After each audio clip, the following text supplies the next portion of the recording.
नमस्कार, मैं हूँ डॉक्टर रूपाली जैन और आयुर्वेद फॉर एवरीवन में आपका स्वागत है। हमारे आज के वीडियो का विषय है विटामिन B12 को हमेशा शरीर में नॉर्मल कैसे रखें। क्या आयुर्वेद में इसका कोई जड़ से इलाज बताया है? अब देखिए, आजकल काफ़ी सारे लोगों में साइनोकोबैलामिन यानी विटामिन B12 की डिफिशियंसी यानी कमी है। फिर चाहे इस कमी को दूर करने के लिए वो टैबलेट्स भी ले लेते हैं या फिर इंजेक्शंस भी लेते हैं, लेकिन जब तक ये इंजेक्शंस या टैबलेट चलते हैं तो उसके बाद कुछ दिनों तक तो ये लेवल ठीक रहती है, लेकिन उसके बाद फिर से इसकी कमी दिखाई देती है। तो ऐसा क्यों होता है? ये जो विटामिन B12 है ये हमारे लिए इतना ज़्यादा इम्पॉर्टेंट क्यों है? इसकी कमी से शरीर में क्या क्या लक्षण दिखाई देते हैं? आयुर्वेद के अनुसार इसके कमी के क्या कारण हो सकते हैं और इसकी कमी को दूर करने के लिए आप किस तरह का खान पान ले सकते हैं। अब देखिए, आयुर्वेद की संहिताओं में किसी भी विटामिन का हमें कोई वर्णन नहीं मिलता, फिर आयुर्वेद हमें इसमें किस तरह से मदद कर सकता है, तो इसकी पूरी जानकारी हम इस वीडियो में लेंगे। तो पूरी जानकारी के लिए हमारे साथ बने रहिए और अगर आपने हमारे चैनल को सब्सक्राइब नहीं किया है तो सब्सक्राइब भी ज़रूर कीजिए।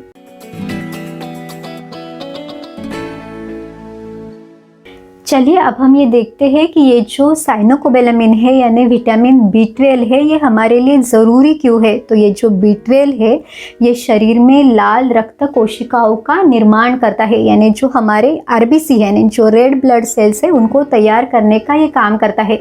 और ये जो RBC है ये शरीर में ऑक्सीजन को पहुँचाने का काम करते हैं। अगर विटामिन B12 की कमी है तो ये RBC भी कम तैयार होंगे, ठीक से तैयार नहीं होंगे और फिर शरीर में भी ये जो ऑक्सीजन पहुंचाना है तो ये प्रक्रिया भी ठीक से नहीं होगी।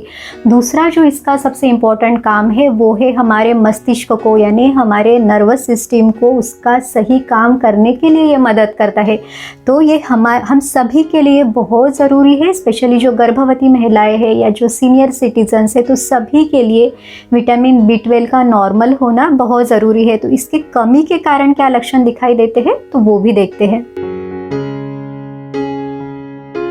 विटामिन B के कमी के कारण शरीर में खून की कमी होना यानी जिसे हम एनीमिया कहते हैं, तो एनीमिया के लक्षण दिखाई देते हैं। फिर इसके बाद बहुत ज़्यादा थकान महसूस होना, वीकनेस लगना या फिर फटीग जैसे लगना, लिथार्जी लगना, किसी भी काम को करने का मन ना होना, पैरों में बहुत ज़्यादा दर्द होना, स्पेशली पिंडरियों में यानी काफ मसल में बहुत ज़्यादा पेन होना, या फिर हाथों पैरों में टिंगलिंग नमनेस फील होना यानी जैसे कि सुन पड़ जाना या सुई चुभोने जैसा पेन होना, तो ये लक्षण दिखाई देते हैं। इसके अलावा पाल्पिटेशन यानी हार्ट बीट्स तेज़ होना या फिर ब्रेथलेस फील करना यानी जैसे कि जो हमारी सांस है तो सांस लेने में तकलीफ होना, डिस्निया जिसे कहा जाता है, तो इस तरह के लक्षण दिखाई देते हैं। बार बार मुंह का आना यानी रिकरेंट स्टोमेटाइटिस भी B12 की डिफिशियंसी के कारण दिखाई देता है। इसके अलावा मस्तिष्क से संबंधित जो भी लक्षण है यानी जैसे मूड स्विंग्स है या फिर थोड़ा डिप्रेस फील करना है या फिर एंग्जाइटी सी फील होना है, जो थोड़ा सा मन का जो कंफ्यूजन है, माइंड कंफ्यूज रहना है या मेमोरी कम होना है, तो इस तरह के काफ़ी सारे लक्षण विटामिन B12 की कमी के कारण दिखाई दे सकते हैं।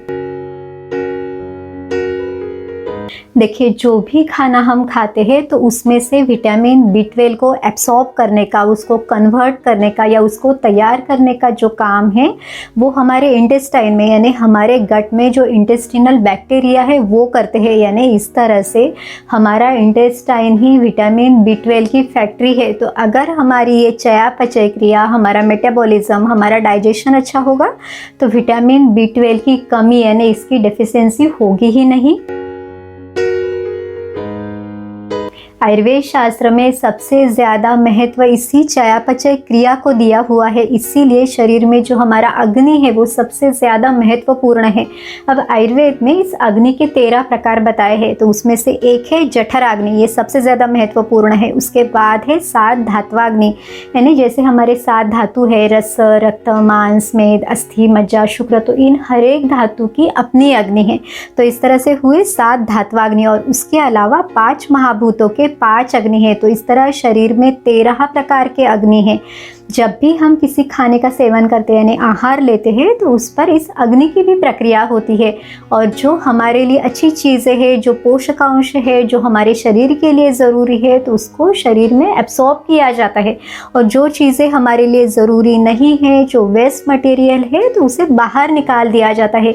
इसे आयुर्वेद में सारकिट्ट विभजन कहा गया है। अब देखिए, अगर ये मल शरीर से सही तरह से ना निकले यानी आयुर्वेद में जैसे पुरीश, मूत्र, स्वेद यानी जो यूरिन, स्टूल या पसीना है तो ये मल बताए गए हैं, तो इन्होंने शरीर के बाहर जाना जितना इम्पॉर्टेंट है उतना ही शरीर के लिए जो पोषकांश है उनका एब्सॉर्ब होना भी उतना ही इम्पॉर्टेंट है। तो ये सभी तरह की प्रक्रिया सही तरह से होनी ज़रूरी है। अगर ये एब्सॉर्प्शन लेवल पे अगर कहीं प्रॉब्लम होता है या फिर ये वेस्ट जो बाहर जाना चाहिए ये अगर ठीक से नहीं होता तो दोनों किस्में ही शरीर में विभिन्न प्रकार की बीमारियां उत्पन्न हो सकती है। अगर आपकी पचन क्रिया यानी डाइजेशन सही नहीं है तो शरीर में विटामिन B12 की कमी भी दिखाई देगी।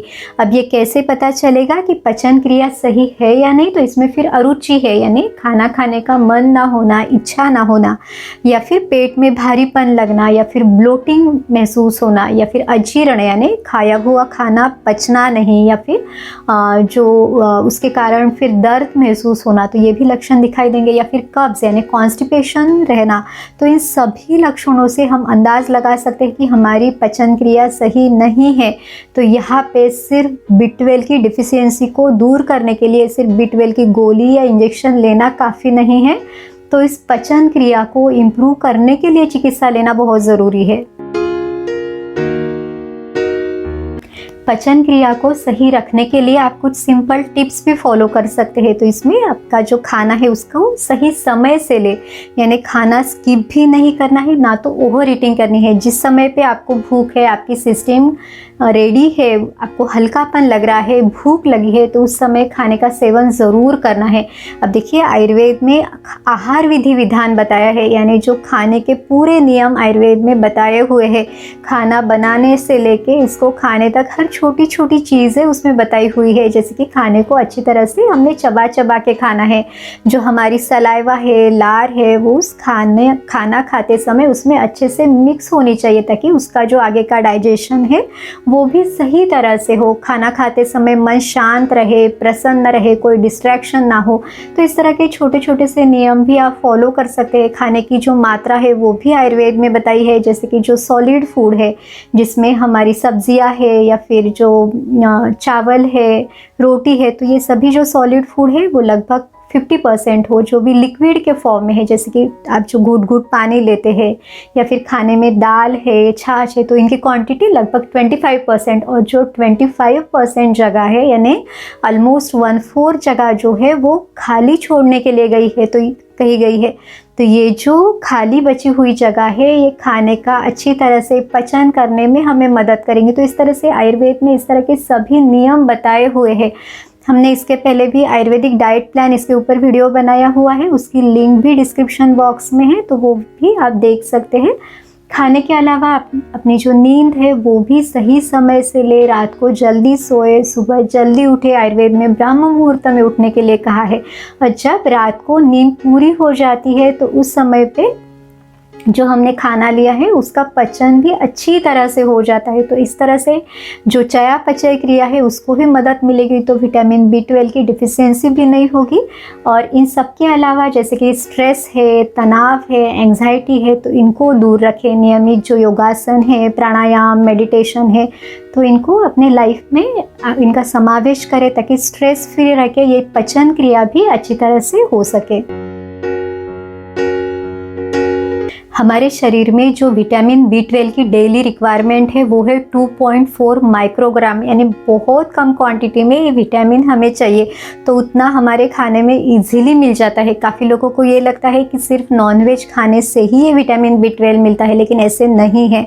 अब देखिए, काफ़ी सारे लोग नॉनवेज जो खाते हैं उनमें भी विटामिन B12 की डेफिशिएंसी दिखाई देती है। अब आयुर्वेद में ये जो नॉनवेज है उनकी जो प्रॉपर्टी है यानी जो पचने में वो हेवी है, तो अगर आपका मेटाबॉलिज्म स्लो है तो इतना जो हेवी ये नॉनवेज है तो वो आपका सिस्टम पचाएगा ही नहीं, तो उसमें भले ही B12 रहे लेकिन फिर भी उसका एब्सॉर्प्शन नहीं होगा। और उल्टा जो वेज फूड है वो आप इजीली डाइजेस्ट कर सकते हैं, तो इससे भी आपके लिए जितनी क्वांटिटी रिक्वायर्ड है उतनी मात्रा में आपको B12 आराम से मिल सकता है। हमारे खान पान में बहुत सारी ऐसी चीज़ें हैं जो विटामिन B12 का एक बहुत अच्छा स्रोत है। फिर आप इसमें दूध ले सकते हैं, गाय का दूध ले तो आपको पचने में वो इजी हो। इसके अलावा जो गाय का घी है वो भी अपने खाने में ज़रूर रखना है। जो सोयाबीन है वो भी बहुत अच्छा स्रोत है, सोयाबीन का जो दूध है वो भी आप ले सकते हैं, या फिर जो सोयाबीन से बना जो टोफू है वो भी, उसका समावेश भी आप आपके खाने में रख सकते हैं। अलग अलग दालें आप ले सकते हैं। फिर इसमें जो छिलके वाली दालें हैं तो उन दालों को भी भिगो के उनको अच्छी तरह से पका के उसमें घी का छोंका देके अगर आप लेंगे तो उनका जो पचन है वो भी अच्छी तरह से होगा। अब काफ़ी बार B12 में स्प्राउट्स लेने के लिए बताए जाते हैं, यानी जो अंकुरित आहार है वो लेने के लिए बताया जाता है, लेकिन आयुर्वेद के अनुसार ये जो भी स्प्राउट्स है तो ये थोड़े गुरु है, यानी पचने में हेवी है, तो इनको पचाने के लिए हमारे सिस्टम को टाइम लगता है। लेकिन जिनका डाइजेशन बहुत अच्छा है, या जो लोग मेहनत का काम करते हैं, या जो बहुत अच्छे से व्यायाम करते हैं, जिनकी अग्नि बहुत अच्छी है, तो वो लोग इसको आराम से पचा सकते हैं। लेकिन जिनका डाइजेशन थोड़ा कम है, यानी मेटाबॉलिज्म कम है, उन्होंने थोड़ा इसको संभाल के लेना है। या फिर आप दालों का समावेश आपके खाने में रख सकते हैं। काफ़ी सारी सब्जियां है, फल है, वो भी आप आपके खाने में रखें। अब देखिए, आयुर्वेद में किसी भी चीज़ की अति को मना किया है। जैसे अगर आप सैलड ले रहे हैं तो बहुत सारा सैलड, यानी प्लेट भर के अगर आप ले रहे हैं तो इसमें बहुत जो एक्सेसिव फाइबर्स है, तो ये भी सिस्टम के लिए एक बर्डन है। तो किसी भी चीज़ की अति नहीं करना है, तो उनका बैलेंसिंग करना है। अगर हमारा जठराग्नि अच्छा है तो हमारा जो पारंपरिक खान पान है उसी से हमारी जो B12 की रिक्वायरमेंट है वो आराम से पूरी हो सकती है। इसके लिए आपको अलग से कुछ भी करने की ज़रूरत नहीं है। तो इस तरह से इस वीडियो में हमने आपको पूरी जानकारी देने की कोशिश की है। उम्मीद है विटामिन B12 को लेके आपके मन में जितने भी डाउट्स हैं वो क्लियर करने में ये वीडियो आपकी मदद ज़रूर करेगा। अगर आपको ये वीडियो अच्छा लगा तो लाइक, शेयर और सब्सक्राइब कीजिए। फिर मिलेंगे अगले वीडियो में। आयुर्वेद को अपनाइए, स्वस्थ रहिए। नमस्कार।